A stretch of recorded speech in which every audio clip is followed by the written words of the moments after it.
Peace and blessings, Star Family. No rest for the weary. It's eclipse season once again. And the new moon, October 14th, is an annular solar eclipse visible from parts of the Americas.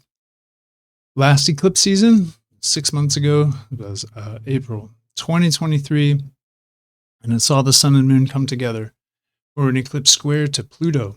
And since then, in the last 6 months, Pluto has made very strong relationships with almost every new moon and many of the full moons since then. So Pluto has spent most of the last 6 months moving retrograde, and the lunar nodes always move retrograde. So they've been following each other, and now the clockwork, sun, moon, and lunar nodes come together 6 months later, which means solar and lunar eclipses this month for the new and full moons. And both of them square Pluto. Again, deja vu, all over again. Or alternatively, right, hopefully it's at its highest potential. It's a season during which we can resolve long-standing challenges. Or our attitudes toward them, anyway.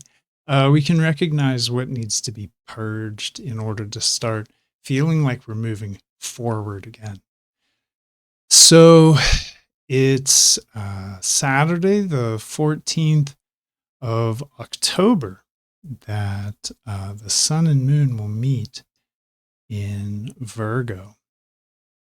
And that's different from what you may hear, but we can, what you may hear from other channels who identify this eclipse as a Libra eclipse.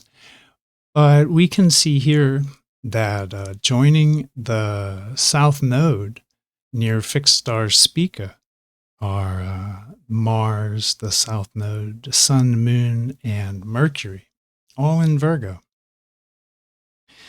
Venus spent most of last month in Leo, where she remains, and Uranus is technically back in the territory of Aries, moving retrograde, hanging out on the cusp of Taurus, moving retrograde towards Jupiter, who himself is retrograde in Aries. In Pisces, we have 4 guests: the North Node, Eris, Chiron, and ruler Neptune, ruler of the stars of Pisces. It's an antiquated way of thinking about things, but Neptune's very resonant, strong here. Eris will be in a position of power and influence this month, not only because she's approaching the ecliptic at long last, having traveled through Cetus, Sculptor, Phoenix, and the other constellations way off the ecliptic over the last, let's say 150 years, just the ones I mentioned. That represents about 150 years. Now Eris is pretty definitively in Pisces territory and able to make more powerful relationships to the bodies on the ecliptic, the planets in her degree. And for that reason, and others will examine in this report, Eris is going to play a key role this month.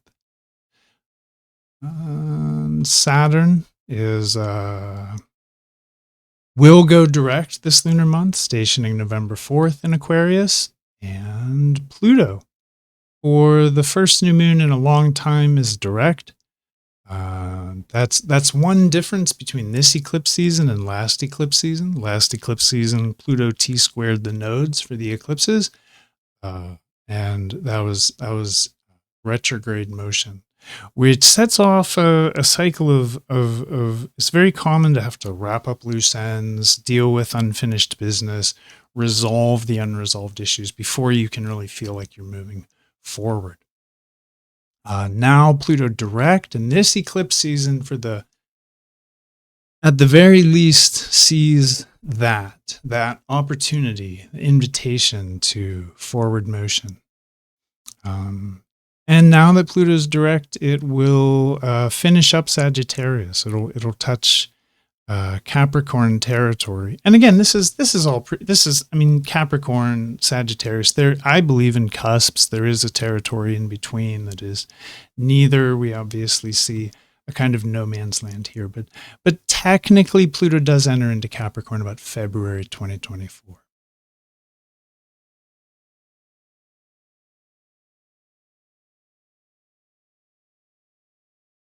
So here we have the 2D chart of the new moon, October 14th, 2023.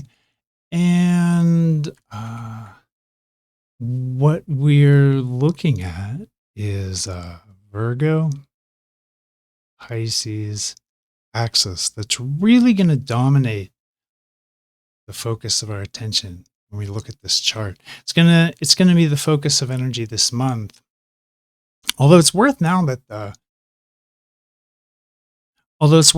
now that the full moon will take place in Aries. And for that full moon segment of the video, we'll talk about the Virgo Aries axis, this kind of late Virgo, early Aries axis, because the sun and moon will form that axis for the full moon. And I want to look at that, the context of it in the sort of psychological journey reflected in the heavens. But for now, just to break down Virgo Pisces in its simplest, I think Virgo's daunting. It represents a threshold. It represents a need to expand and beyond the current limitations. So we spend a lot of time prior to Virgo building up an energy. It's an energy of self-recognition, of self-respect, of self-knowledge and awareness, self-exploration. It's very creative and it's very self-oriented. And there's no problem with that. But in Virgo, Virgo's influence really acts to kind of push people out of that comfort zone. Like once you cross this threshold into Virgo, it supports, the stars here support crises of all kinds. And they often push people into service roles where they can learn humility. People and groups affected by Virgo find that the virtue of Virgo is in humility, being humble. In Virgo, we encounter something bigger than us, which prepares us for society, relationships, society, the spiritual journey. It's the point on the zodiacal cycle where we're forced to step out from behind our own nose and acknowledge the world and other people, and acknowledge them humbly. Pisces has the solution, always has the solution to Virgo's conundrum. But Pisces too represents an encounter with something bigger than us, right? In Virgo, we encounter other people and the idea of work and service. And in Pisces, what we encounter is, generally speaking, reality itself. But both of them force encounters that challenge. They challenge people to step out of the comfort zone. And we can understand the challenge and rise to it. But it's important to understand that this energy is setting a template for the next 6 months, this strong template. So we can expect that the influence of the goddess's gift here, Spica, one of my favorite stars, the sort of gift in the hand of the Virgin Mother, the sovereign mother. The fixed star Spica is less than a degree from the south node. So what does that mean?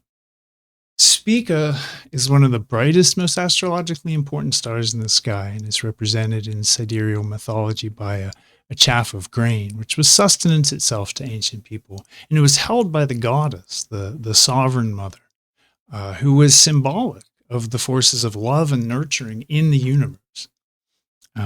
Chaotic and turbulent as it is, somehow people have always detected some aspect of this reality which seemed to care for and support life. And people have, for just as long, identified this principle with the goddess, just as the planet is a mother to indigenous people everywhere. So Virgo is very, very like this. Virgo is representing this goddess energy and this decidedly caring, caretaking, loving, nurturing principle. And more so when we can blend it with Pisces. Like I said, Pisces has the answer to Virgo. Pisces has the keys to unlock this mystery within Virgo. So the energy of Virgo is forever the energy of service and crisis and being carried beyond the limitations of natural self-interest into the greater world via encounters with others that teach us humility. The more humility that we can approach this lunar month with, the less you will attract from life the harsh hand of humiliation and other similar lessons. And if you do encounter situations which diminish your self-importance, be grateful. You don't have to be a goddess worshiper. You can simply understand it in clean, logical terms. There's a medicine in it. It's Virgo medicine. And we can understand that. And we can expect that with this eclipse pileup. The Virgo medicine is often bitter. I think the sugar that helps it go down is the light of Pisces here. So when we look at the North Node in Pisces, this is the pull, the appetite. You know what wants to happen, what wants to be manifest, what wants to be accomplished. And we can talk about this late Pisces urge, this impulse when we find North Node here. But I want to draw attention first to the South Node, because the South Node, the tail of the dragon, if you will, if North Node is the head of the dragon, South Node is the tail, and the South Node represents what we're purging, what we're able to be digesting and processing, what we're able to be resolved and done with. And this is a very exciting formation this month because it leads us into deep territory associated with healing via Eris and the stars of late Pisces.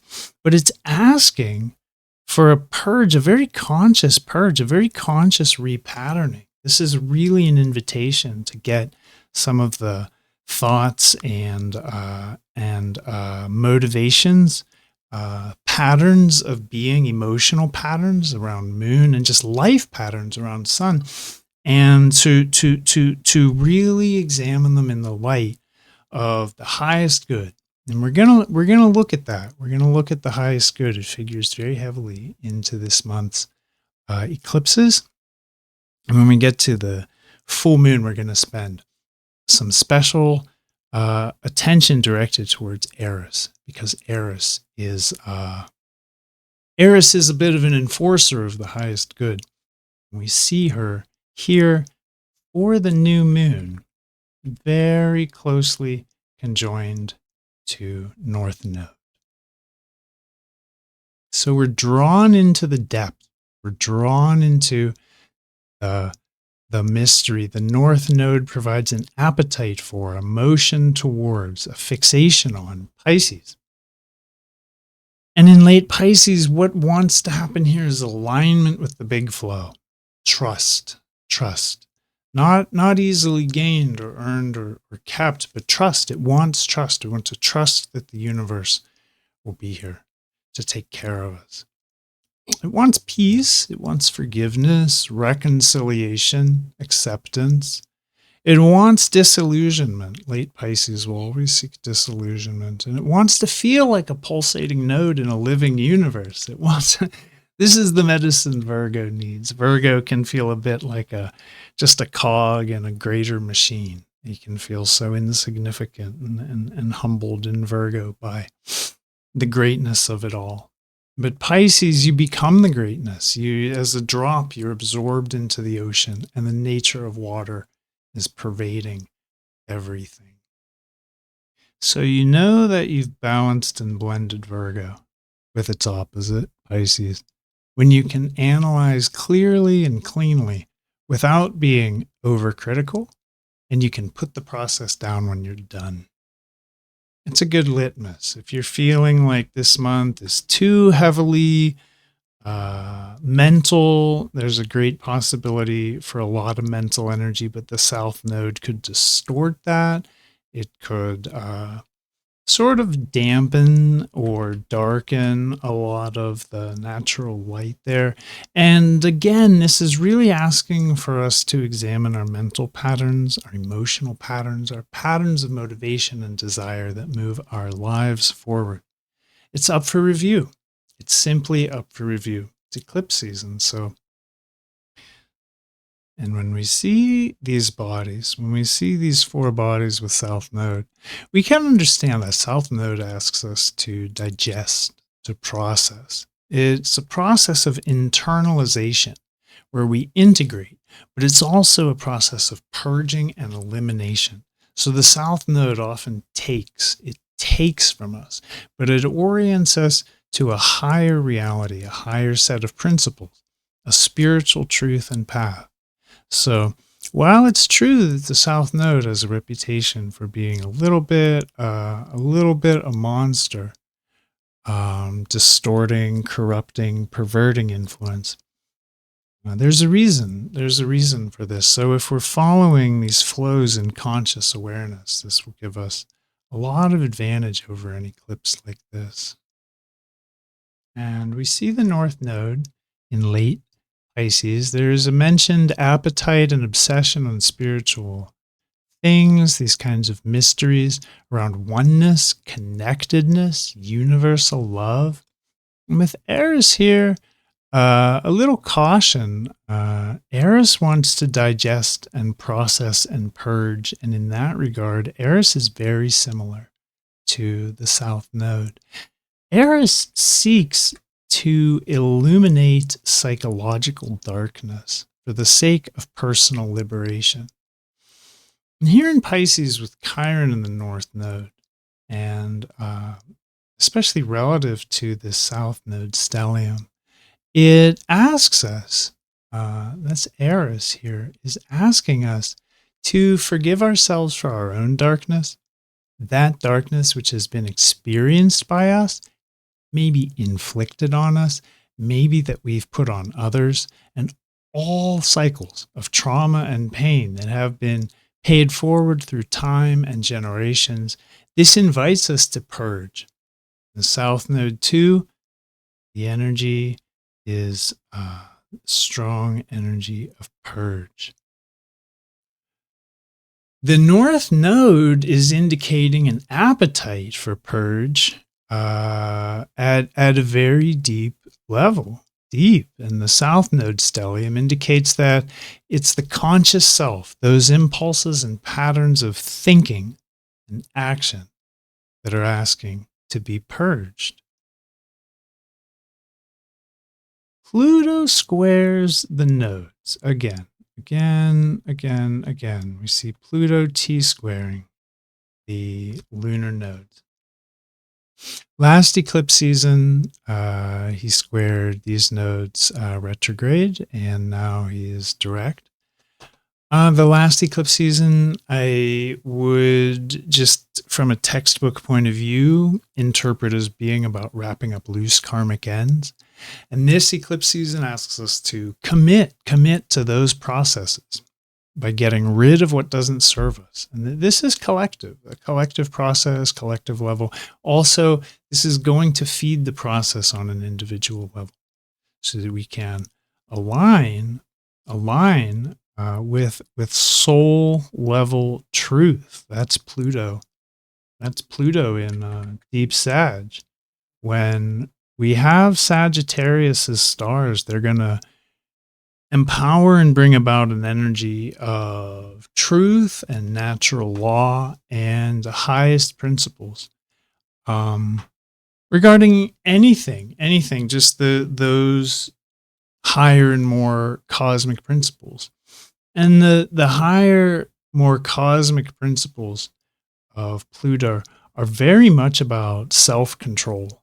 So while this eclipse season and these eclipses especially may bring about situations and circumstances that can challenge self-control, it can be looked at the same time, in the same breath, as an opportunity to align with our soul level truth and gain agency over ourselves at that level, the level of the deepest unconscious self symbolized by Pluto. Elsewhere, I think things worth mentioning in this chart are that Mercury makes a very close opposition to Chiron here. And that is expressed about 22 arc minutes. So this should keep our focus on the healing process within all this, although there is, with the nodes involved, an opportunity here to be obsessing about our trauma. So let's be careful this month not to re-traumatize ourselves in the process of self-repair. And in fact, I don't think of this because of the elements of nodes and Eris and this sort of idea of purging. Pluto's a purger too. I don't want to look at this as a process of self-repair, but this isn't a repair. This is a replacement. It's not that we're replacing ourselves. It's just that we're replacing thought patterns, logical architecture, our tape loops, our emotional patterning that doesn't serve us, doesn't serve the highest good, doesn't serve natural law, doesn't serve the universal principles that this cycle is being sort of overseen and governed by. The only other thing I really see is that Mars trines Saturn. When Mars trines Saturn, energy is generated that lends itself to endeavor and success over difficult obstacles. So I think the energies are in place here this month for us to meet the challenge. Just to kind of riff for a moment, Mars square Pluto will always generate an energy to compete. It wants to push. It wants to win. It can accomplish incredible things when it's harnessed, but in its raw form, it can bring a lot of frustration, anger, fights, rage.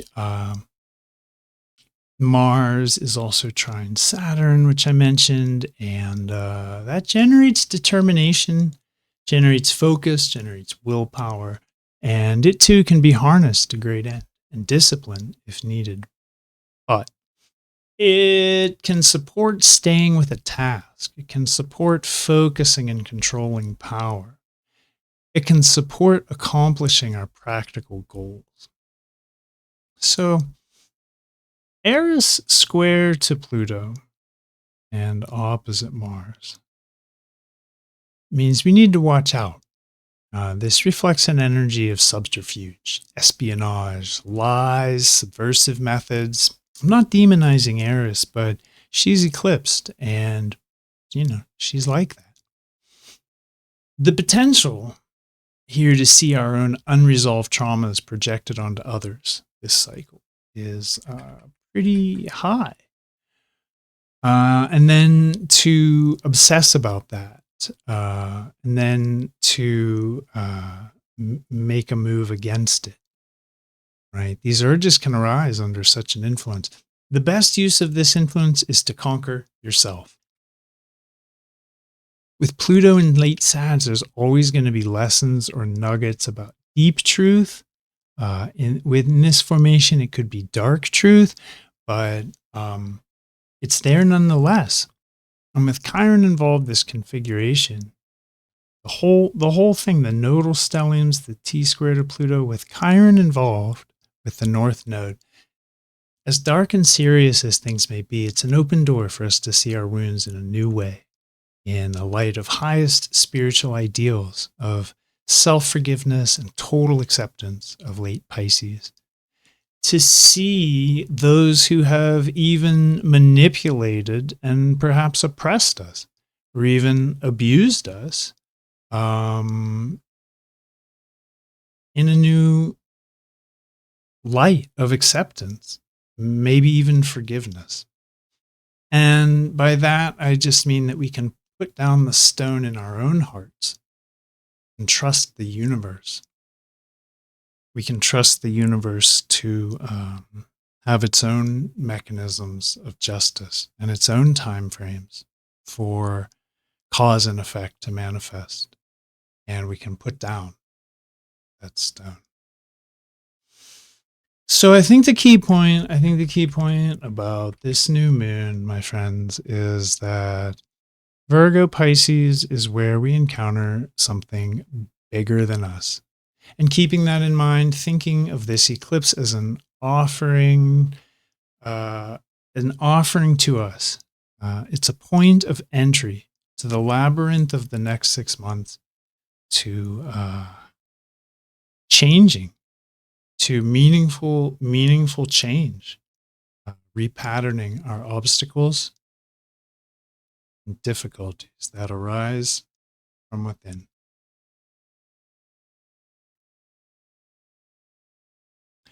All right. So now we'll take a look at the waxing quarter moon on 22nd October. This is where we start to see the cycle manifest. Just like the new moon is a place to plant seeds, place intentions, strategize, look ahead. This is where we start to look for, how is this cycle going to express? What are the energies that are really going to catalyze the manifestation of it? And we see moon with Pluto, and we see Sun trying to Saturn, 2 degrees, and Venus trying to Jupiter. And in light of everything that the new moon represented, this is pretty good in a way for doing the work. It could lead to a sense of emotional intensity, or things could be moving very fast. Things could be turbulent. We could feel cognitive distortion, speed, and pressure. Yeah, but this is an invitation, again, to lean into that expansion. Lean into, when Jupiter trines Venus, we're very empowered to lean into expansion around self-appreciation and the process ahead. Like Sun trine Saturn, or rather Sun trine Saturn, like Mars trine Saturn, gives energy to accomplish long-term goals, projects, work, keeping your mind on something and prevailing through perseverance is a Saturn trine effect. So let's watch overexertion as this all emerges, especially around good intentions. When Mars is opposed by Jupiter, we can kind of go too far. So a good time to just remember to look before you leap, even if you are excited. But yeah, Moon, Pluto, usually a challenge to get some sea legs. Usually these are things that can rock us deeply. So, whether that manifests for the collective or whether that manifests for you personally due to contact that this Moon-Pluto conjunction might make with your natal chart, I encourage you to not put too much stock in any kind of intensity around the waxing quarter moon, because the moon moves so quickly that the next day it'll be out of orb of conjunction with Pluto. So these effects can be intense but short-lived. And that's about all I want to say on the waxing quarter moon. And here now with the full moon chart, the lunar eclipse, October 28th, 2023. And the intention of a full moon is really the manifestation of activity or action in a cycle, the kind of fruition. If the new moon is the seed, then the full moon is the fruit. It's a high energy point in the cycle.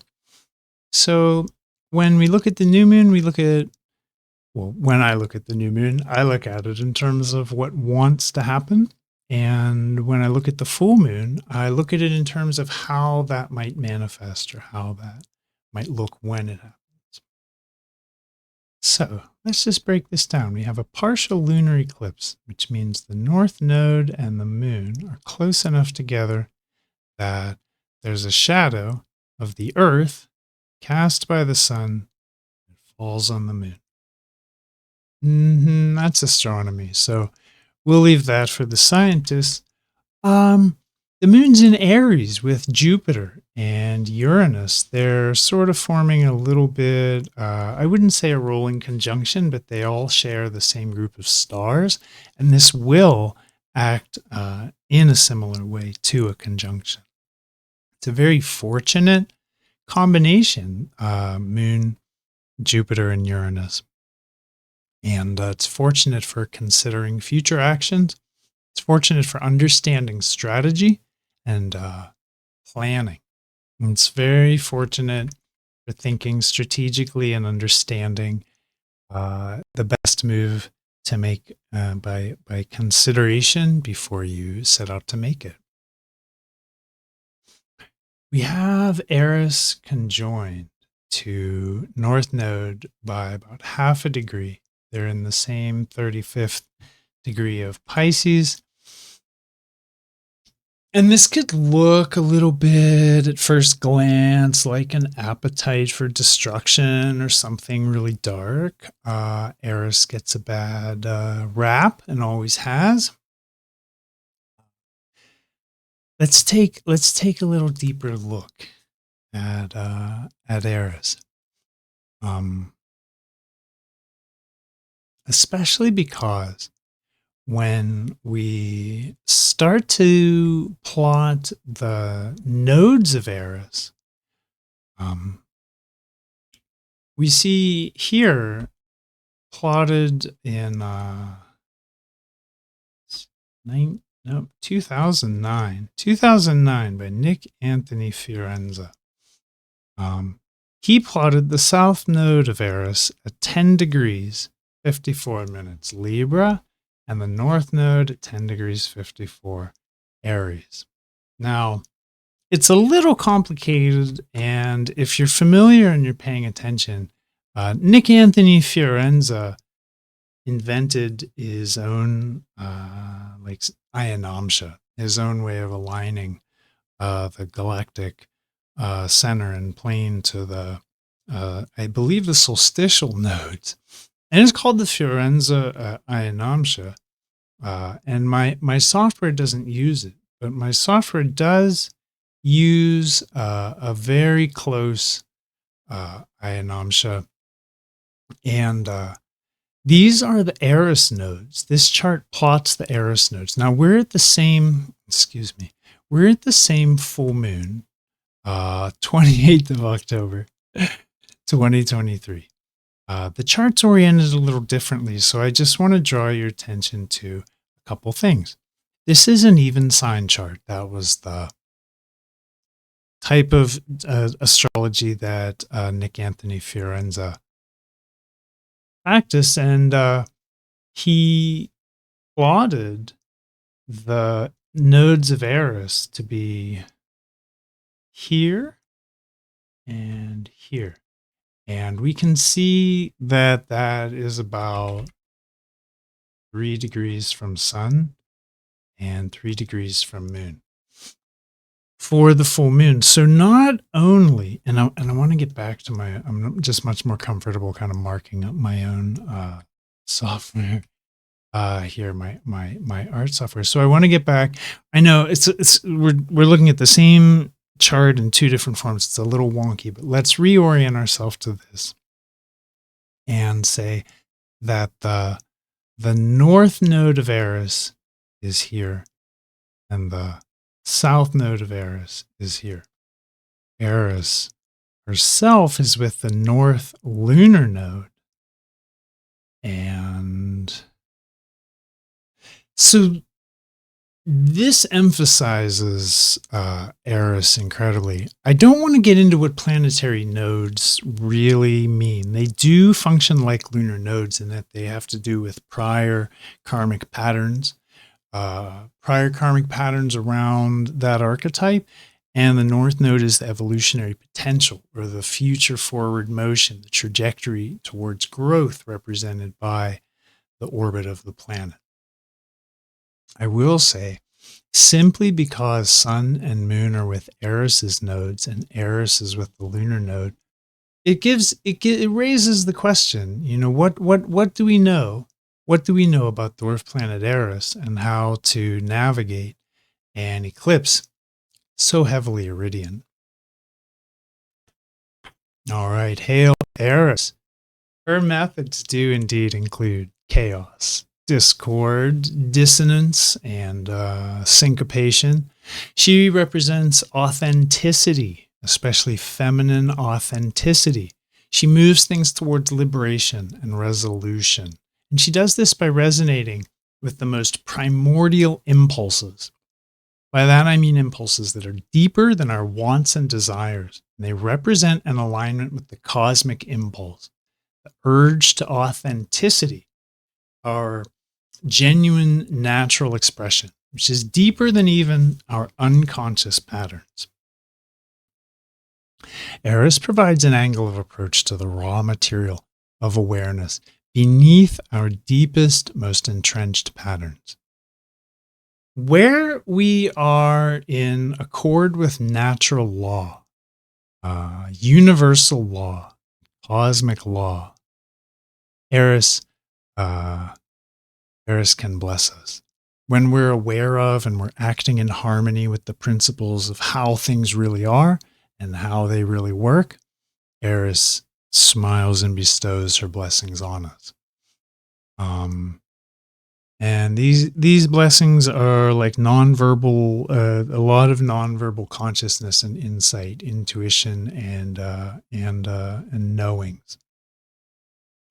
But when we're inauthentic to universal law, or when we're unaware of how things are, or if we're acting out of order, or even against the natural order of things, the divine law, let's say, Eris can disrupt things really vividly when we're out of line. And in this way, Eris is supremely principled. I have found Eris to always operate under these principles. She's disruptive and chaotic, but she is not just chaos and discord, not just wild, random, the churnings of the cosmic ocean, but no, she aligns with natural law. On a side note, there is actual reality, and it does actually have laws. No solipsism here. But on the continuation of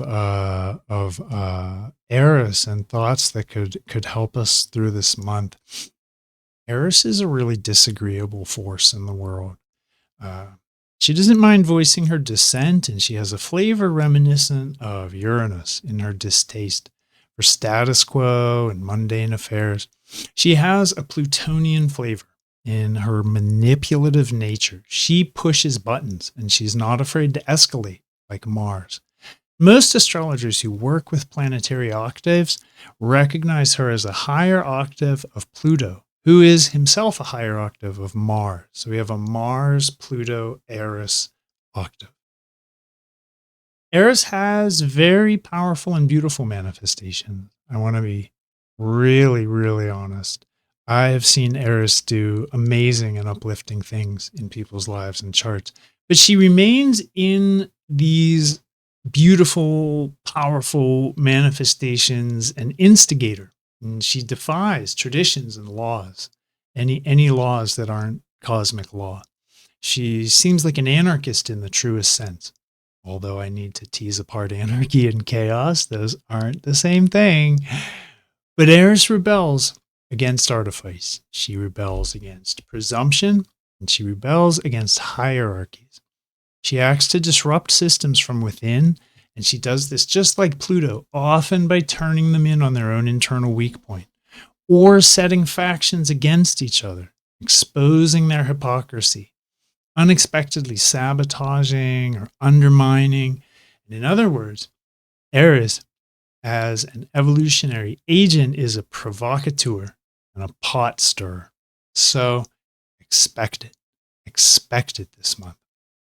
She has a strong connection psychologically to the shadow, the darkness within that we hide from ourselves, that which we are afraid to look at and admit, that which we repress and then project onto others. Eris offers us a chance to love these darknesses and to accept them as part of our whole self, to integrate them and gain their wisdom and power when balanced with the light. Her energy can just as easily liberate internal weak points or expose solutions, ways we can balance internal disharmonies if we're listening and willing to work. But if we can't or won't show up to the process of shadow work, Eris has the potential. Eris loves to force the issue. She does. She's gonna bring it to the front. Eris is an accelerator of processes. Interwoven with the moon, she has the potential to amplify feelings and potentially darken emotional responses. With Eris involved like this, and I want to highlight again Eris's north node and Eris's south node.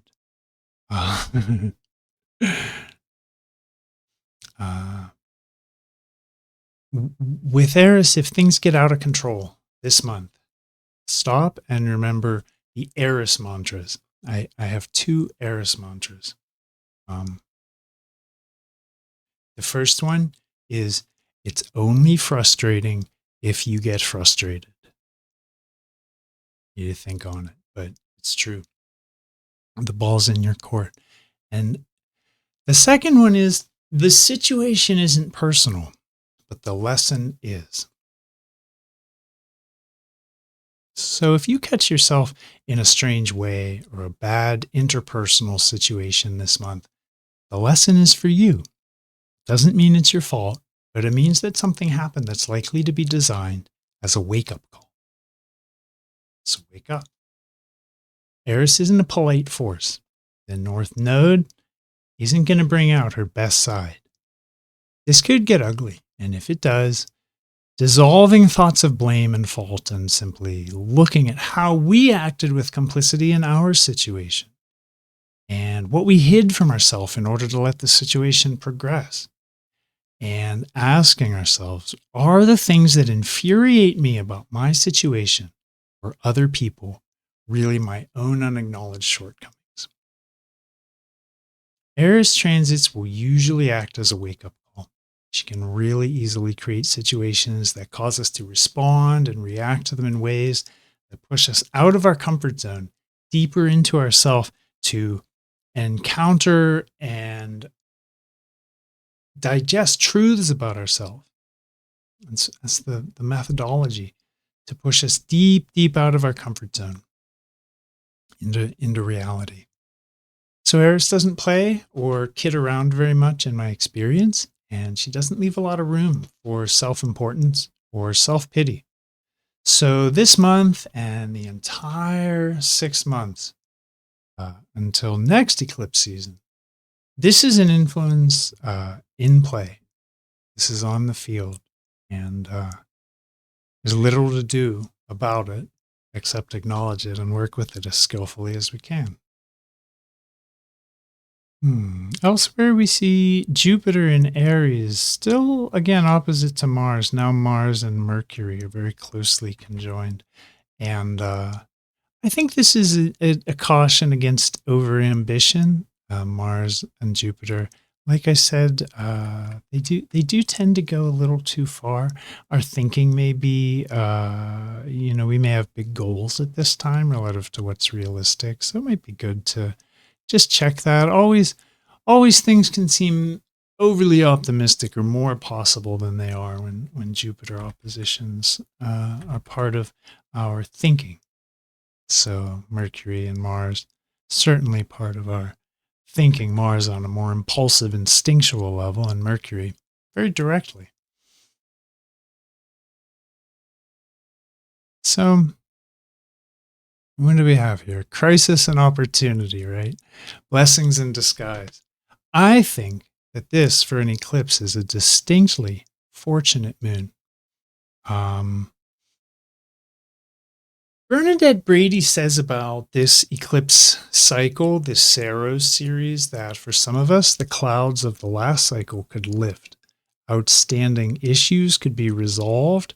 Huge obstacles can suddenly and easily clear. And if a pending crisis suddenly manifests, it should resolve quickly. That's part of the energy of this Saros series of eclipse. But either way, everything can feel as if it's moving fast this cycle, generating great momentum, great speed. This eclipse has got to be one of the most iridian things I've ever seen. And it's a great month to find that balance of being open to improvement while expecting the unexpected. For more about Eris, I'll link my video on Eris in mythology, astronomy, and astrology at the end. We're almost there. So I want to close the full moon report with this idea. If the last 6 months were traumatic, or if they triggered prior traumas, we're all familiar with post-traumatic stress and post-traumatic stress disorder, but fewer people are talking about post-traumatic growth,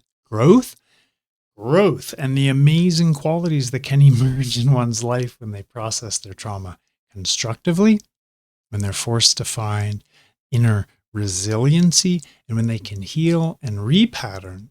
The new patterns can be what some psych people have dubbed anti-fragile. So if these are new ideas for you, I really want to encourage you to follow that thread. Some good search terms to start going down a sweet rabbit hole are post-traumatic growth and becoming anti-fragile. Put those up. Post-traumatic growth and becoming anti-fragile. Those are really helpful concepts to a cycle like this. And with that, let's jump to the waning quarter. It's November 5th now, 2023. And the waning quarter is really an energy of winding things down, of absorbing and internalizing kind of retrospection and planning for the next new moon. So thinking ahead to the next cycle and the plans that we may want to lay or make. And here on November 5th, I think we have a grand trine that's interesting between Venus, who's made her way into Virgo, Pluto, and Uranus. And Saturn is stationed direct, and the Sun has made his way into Libra, just on the cusp there. And I think that what I'm seeing in context, in the holistic context of the entire cycle, is that this cycle will change things. It can change us if we're paying attention, and I think that's very good. I think we should let it. I don't be that dog that won't learn new tricks. Ooh, Eris doesn't like that. She doesn't. But without dwelling or lingering on this last quarter moon, I think that it's a time to be focused on healing. It's a time to be looking at this difficult cycle that we're in the middle of. And we can go back. Well, in a way, we can go back a couple years with the Eris. We've been running through the Eris Funhouse since about 2020. This cycle here is really asking for us to integrate something about that and change the thinking, change the patterns, change anything that isn't serving that highest good, that universal law, those cosmic principles. And to take a look forward at the next new moon, November 13th, just a sneak peek so we can sort of see where we're going. We're headed towards a Libra alignment with Mars. It's going to be trine to Neptune and opposite to Uranus. And yeah, making a pretty close semi-square to Venus too. So when a semi-square is 14 degrees, it's going to have some impact. So that's the basic template of next month. And we'll be back to take a look at that when the time is right. Yeah. And thank you. Thanks for staying with it, and thanks for your interest in astrology and my work. There's a couple little shout outs as part of the outro. I'm really honored to be part of this community on Facebook called Radical Astrology. I'm going to announce it right this time. Radical Astrology. It's a place to connect and learn and meet people, all kinds of siderealists. If this kind of astrology interests you, but the mainstream insistence on tropical is just kind of this sort of factor of like cognitive dissonance in your life. Come check out the group of us who are tuned to the stars. That's a really nice change of pace, and I think the way we all get along reflects our alignment with truth. Recently I published a video. It was awesome. It was a dialogue with Kim Nosworthy Lovelace of Rostar 13, the inventor of True Lifetime Sky Astrology. And she and I kept it pretty unreal for an hour on the topic of Lilith and Ophiuchus. So I will, I'll link that at the end. I'll link my Eris video and this dialogue at the end. Yeah, friends, what else? My partner's in a lot of, is in crisis, a lot of pain, can't work. She's awaiting a disability decision. And if you'd like to support, I'll throw a link up. You can read about her story and you can share and possibly help. And every little bit is life right now. So we're incredibly grateful for everything that comes through that channel. I think that's it. Star Fam. We did it. Another month, and there it is. Hail Eris. Good night.